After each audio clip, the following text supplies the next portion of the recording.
Oui, en chassant les Kassaïens du Katanga, Kyungu s'y était mal pris.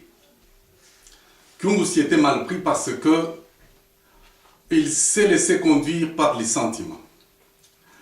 Il a plutôt profité de la situation chaotique du pays pour lancer son action. Kyungu a manqué la sagesse. La sagesse serait par exemple d'utiliser la redoutable machine de l'administration pour arriver à exercer une certaine pression sur les non-originaires par exemple. Mais il a profité de la situation chaotique et il a fait ce qu'il a fait. Donc, son action a manqué de la sagesse et on a découvert en lui qu'il y avait beaucoup plus la haine que le souci d'arranger bien les choses. Donc voilà, chers compatriotes, nous devons comprendre que les tribus, les clans sont une diversité que Dieu nous a donnée, une diversité, une richesse que Dieu nous a donnée, un don pour que nous puissions évoluer convenablement. Je vous donne le cas par exemple de notre richesse, de la richesse de nos clans, de nos tribus, de nos ethnies, de tout ce que vous pouvez dire, de nos provinces par exemple. Je vous donne un cas très très simple. Je ne dis pas que c'est la parole d'évangile, mais vous allez comprendre comment un étranger qui est arrivé chez nous et qui a compris le sens réel de notre la victoire ou la richesse de nos tribus, de la richesse de nos provinces pour en faire quelque chose de très très organisé qui avait plu à tout le monde, qui avait rendu la joie à tout le pays, à tous les compatriotes du pays. Et lorsque la joie était là, on n'avait pas vu qu'il y avait telle tribu ou tel clan ou telle province, mais la joie était totale. Je vais vous parler de Vidinik. Vidinik, c'est un Yougoslave, c'est un ancien entraîneur de nos léopards. Nous sommes en 1974, en 1974.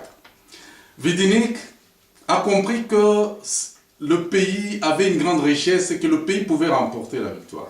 Il avait rêvé debout, il avait rêvé la journée et son rêve s'était réalisé. Qu'est-ce qu'il a fait? On lui donne l'équipe nationale, il connaît bien que une équipe a 3 compartiments. Il y a la défense, il y a le milieu, il y a l'attaque. Alors, qu'est-ce qu'il a compris? Il a dit que non, au niveau de la défense, il faut mettre les péreux. Parce que si vous mettez les dribbleurs au niveau de la défense, ils risquent de faire leur manœuvre par imprudence, on risque de leur ravir la balle et marquer le but. Et ça, ce n'était pas. Il fallait mettre là rien que les péreux. Donc des gens qui sont là avec un objectif seulement de dégager le ballon. Quel que soit le sens de la manière que vient le ballon, il faut d'abord le dégager. Alors il a vu dans nos provinces, il a trouvé qu'il fallait prendre le Katanga. C'est ainsi qu'il a pris la grande défense. Vous avez vu, c'était les Katanga.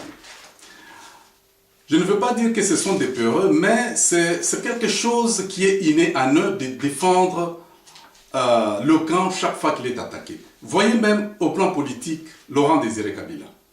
Kabila amène les Rwandais ici. Lorsqu'il a trouvé que les Rwandais étaient encombrants, qu'est-ce qu'il a fait? Il a eu peur. Au lieu d'arranger le problème sur la table des négociations, lui a cherché la manière forte, c'était de les chasser. Et en les chassant, il ne les a pas mis loin. Il les enlève de Kinshasa pour aller les déposer à Goma. Il leur dit, bon, à partir de Goma, vous pouvez retourner chez eux. Eux, ils ont dit, non, mais nous sommes venus avec toi, nous ne pouvons plus retourner chez nous.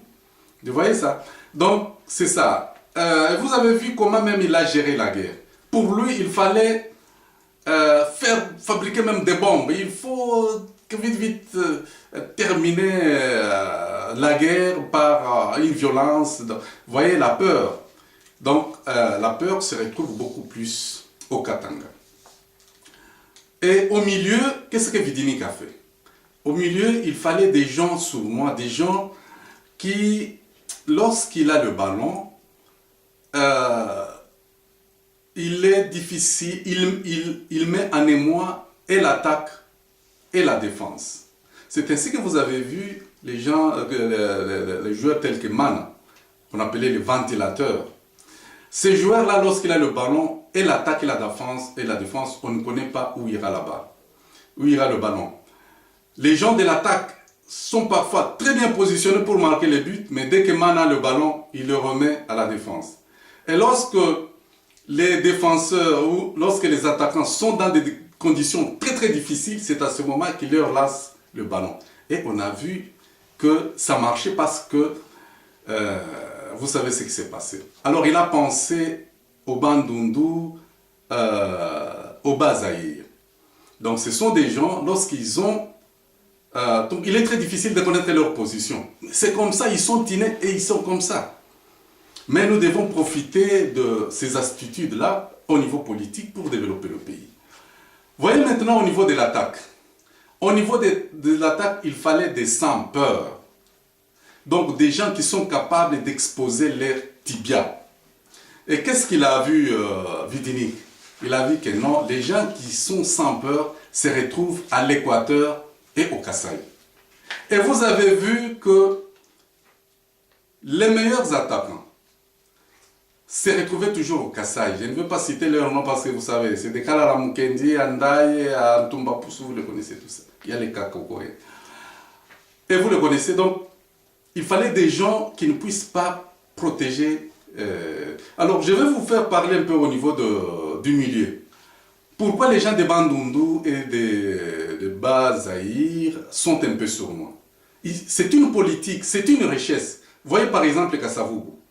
Kasavubu, lorsqu'il a le pouvoir, Kasavubu sait mettre à l'aise les Blancs, il sait mettre à l'aise, ainsi de suite. Et il a eu ce pouvoir-là alors qu'il n'était même pas élu au Parlement. Donc c'est quelqu'un qui s'est fait accepter parce qu'on ne connaissait pas le vrai sens réel de ce qu'il faisait. Il servait les intérêts des Occidentaux et en même temps il servait les intérêts des nationaux. Donc ça c'est vraiment une richesse que nous avons perdue. Ça c'était au niveau de la défense, du milieu. Mais au niveau de l'attaque, sur le plan politique, voyez les gens comme les Mobutu, voyez les gens comme les Tshisekedi. Mobutu, il s'est imposé, et vous savez comment il s'est imposé. Quelqu'un là, quelqu'un qu'on a mis là-bas, un caporal, il est devenu général, colonel, il a joué son jeu, et finalement, il neutralise tout le monde et il s'impose. C'est comme ça. Et Tshisekedi, vous voyez comment il est en train de faire. On dit non, au Katanga, il y a ceci. Il arrive là-bas. Le 24 avril, il n'y a pas de meeting, il dit que moi, je vais tenir le meeting.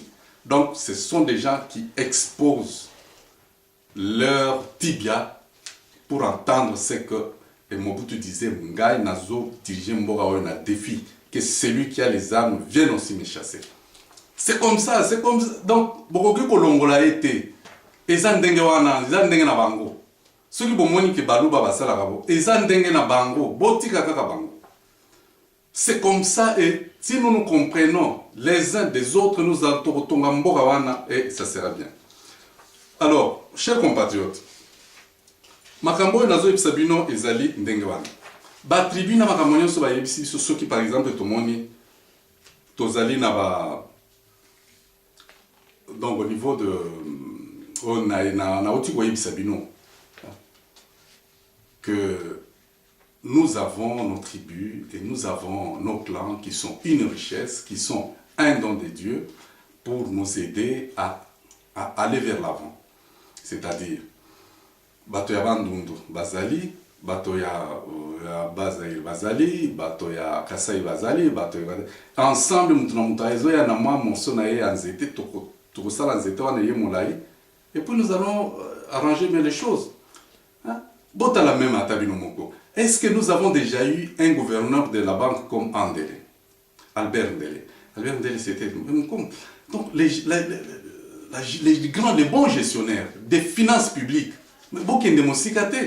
Ceux qui ont eu le pouvoir on a popesi bangal. Bino moko beaucoup regretter. Les meilleurs gestionnaires nous connaissons où ils se trouvent.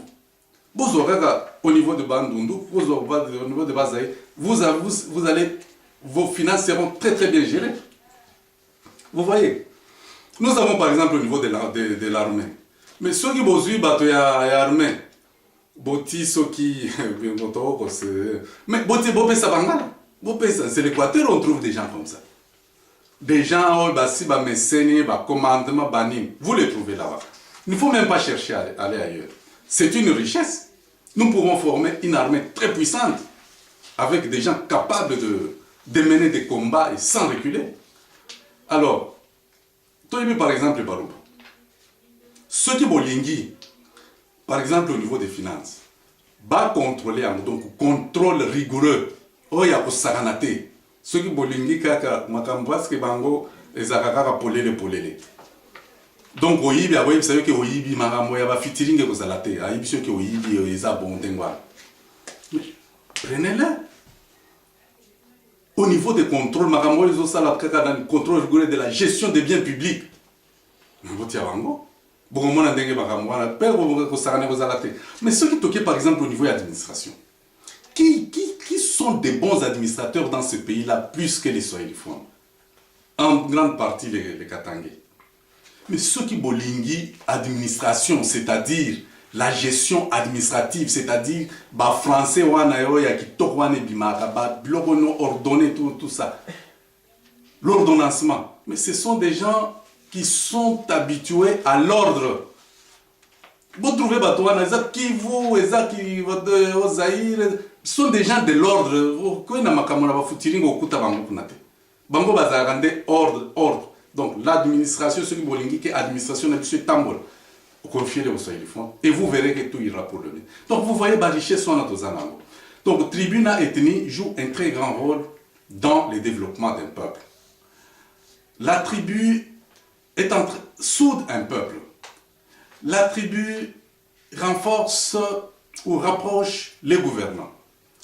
Ou rapproche les gouvernants des gouvernés. Et il faut très bien comprendre ces choses. Lorsque nous sommes au niveau de la commune, nous devons bien comprendre comment nous pouvons gérer cela et au niveau fédéral. Je vous fais voir que la tribu, le clan joue un très grand rôle au niveau de la base. Et vous allez comprendre ces choses-là. Et à un certain moment, Mobutu avait compris cela. C'est ainsi qu'il disait, tribu, oui, tribalisme, non. Clan, oui, clanisme, non. Région, oui, régionalisme, non. Il avait un peu compris dans ce sens-là. Il avait compris que la région, la tribu, le clan pouvaient développer ce pays. Mais lorsque on y met un abus et ça devient le tribalisme, là, les choses ne pouvaient plus marcher. Alors, Mobutu, à ce moment-là, nous étions encore des jeunes, on ne pouvait pas comprendre comment ça s'est passé. Et c'est ainsi que vous avez vu, les gens comme les Kyungu se sont très mal pris à toutes ces choses-là. Imaginez-vous que nous ayons 3, 4, 5 Kyungu comme ça au pays, mais c'est tout le pays qui devrait être ensemble. Vous voyez ça? Donc, nous étions encore des enfants. Maintenant, nous avons grandi. Nous avons grandi et nous devons comprendre bien des choses. Lorsqu'un enfant est encore jeune, ou il est encore immature, on doit lui interdire de jouer avec le couteau, on doit lui interdire de jouer avec le feu. Pourquoi? On va lui dire que le feu est très dangereux, le couteau est très dangereux. Mais lorsque l'enfant devient grand, vous n'avez plus à lui dire que le feu est dangereux ou bien que le couteau est dangereux. L'enfant, la personne devient mature et il comprend le sens de toutes ces choses. Actuellement, la tribu, le clan, la région, là où la province doivent jouer un grand rôle dans notre développement.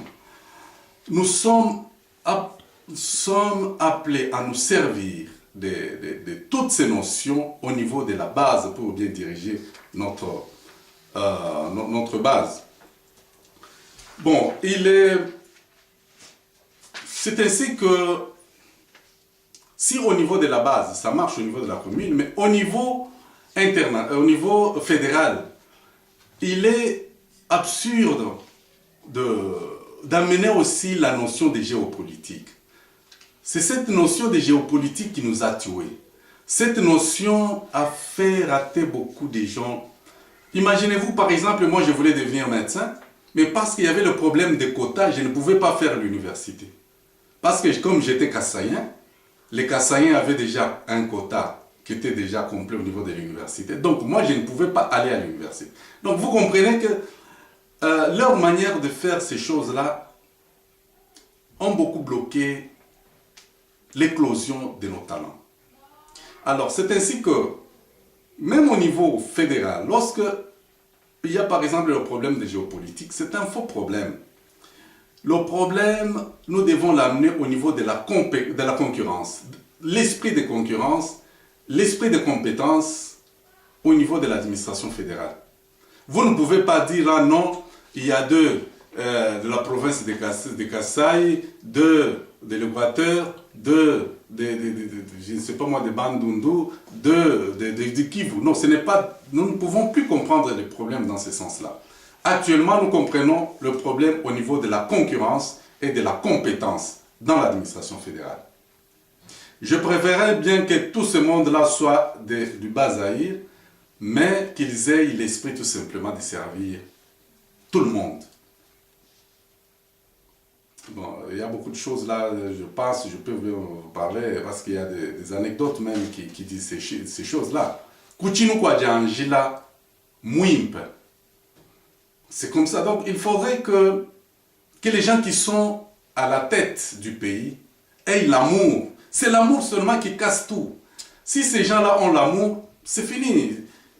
Il y a des gens... Vous voyez, Mobutu s'est basé sur la tribu. Est-ce que tous les gens de l'Équateur ont été contents? Non. Même à Badolite, là où il était, il y avait encore des pauvres, les plus pauvres. Donc on ne peut pas se baser sur la tribu ou des petites choses là. Donc c'est la compétence que Etienne Tshisekedi, dans son administration, va instaurer. Alors, nous sommes appelés à faire de toutes ces choses une grande chose. Nous, de la diaspora, nous avons une grande responsabilité dans l'administration de Tshisekedi. Nous devons être capables de montrer réellement que nous avons été en Europe et que nous avons vécu avec des gens qui savent respecter les normes administratives, les normes judiciaires. Toutes ces normes, il faudrait que nous soyons des modèles. Et vous n'allez pas toujours à la base, qui est la commune. Ne vous attendez pas qu'un Bira, par exemple, dirige une commune, Lengole par exemple. Est-ce que vous vous imaginez ça? Vous voyez par exemple un Nandé diriger une commune, Popoy. Vous voyez ça? Vous pouvez prendre par exemple un Diki-Diki qui peut diriger la commune de Topoké. Vous voyez qu'il y a quelque chose là qui ne marche pas. Voilà pourquoi là je vous dis que la tribu, le clan, unit les administrés des administrants. Si vous rapprochez qu'un Diki-Diki dirige la commune de Diki-Diki, qu'un Topoké dirige, vous verrez que toutes ces choses-là, ça marchera. Il n'y aura plus de clanisme. Vous ne pouvez pas former à partir d'une commune, faire une sécession, comme on a toujours peur de tous ces gens qui ont peur. Parce qu'avec 5 000 à 10 000 communes, vous ne pouvez pas faire 5 000 à 10 000 pays dans un pays, mais on va vous prendre pour qui? Si vous voyez les Kyungu monter les épaules, c'est parce qu'il connaît que le Katanga, mais le Katanga sera morcelé. Lui-même, chez lui, ce n'est pas le Bumbashi. Il doit retourner chez lui, je ne sais pas moi, au Tanganyika ou quelque part là-bas. C'est là chez lui, ce n'est pas le Bumbashi qui est chez lui. Donc le Bumbashi sera morcelé, je ne sais pas moi, en 800 morceaux. Parce qu'il faut que nous puissions arriver à faire 5 à 10 000 communes. Et nous allons voir maintenant sa force de dire la province va exister. Déjà, la nouvelle constitution fait que le Katanga est divisé, je ne sais pas moi, 5 ou 6 provinces. Non, 8 provinces, je crois. Il y a le Haut-Maniema, il y a le Lualaba, et ainsi de suite. Vous voyez? Donc, toutes ces choses-là vont mettre à genoux tous ces gens qui croient être des dieux, des petits dieux dans leur immense territoire. Alors, Chers compatriotes, nous devons faire le tout dans l'ordre. La concurrence sera de mise. Vous êtes topoké ici, en Occident. Faites que, vous vivez par exemple ici à Bouden, faites que le jour que vous êtes bourgmestre à Topoké, que vous ayez à amener les investisseurs suédois à Topoké par exemple. Que vous ayez à nouer, à sceller le jumelage entre Topoké ou Diki ou Nande avec par exemple la commune de Bouden, la commune de Lulio, la commune par exemple de... bon, il y a beaucoup de communes ici, c'est pas vraiment cité. C'est dans ce sens-là que je voulais faire. Donc, il serait absurde de voir un fils, une fille de la contrée, par exemple un Topoké, maltraiter ses propres frères. Il ne peut pas les maltraiter parce qu'ils partagent toutes les mêmes valeurs culturelles.